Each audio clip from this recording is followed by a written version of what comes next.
Welcome to our channel. Today we how to enable Snowflake data sharing with secure consumer accounts, full guide step by step clearly.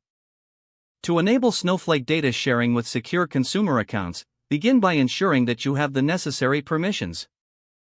Log into your Snowflake account. Navigate to the Snowflake web interface. Select the database you want to share. Open the data sharing section within the database. Click on Create Share to initiate a new share. Provide a name for your share. Add the tables or schemas you wish to include in the share.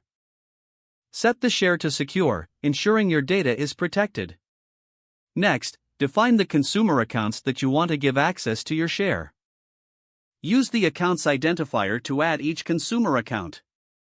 Confirm the access options for each consumer account. Once you have configured the consumer accounts, review the share settings.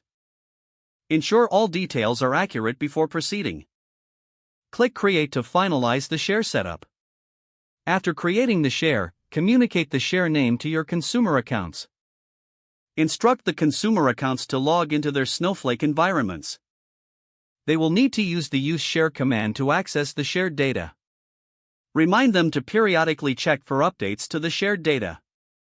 Monitor the usage and performance of the shared data. Adjust access permissions as needed based on your requirements. By following these steps, you can successfully enable Snowflake data sharing with secure consumer accounts. If the page does not load, refresh the browser or try again in a private or incognito window. Make sure you are using the correct email address, then retype it carefully to avoid small typos. If your password is not accepted, use the reset option and create a new strong password you can remember. Check your spam folder for verification or security emails, then complete any requested confirmation steps.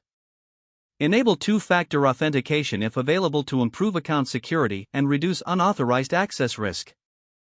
After signing in, review your profile details so your contact information and settings are accurate. Don't forget to like this video and subscribe to our channel for more step-by-step tech guides.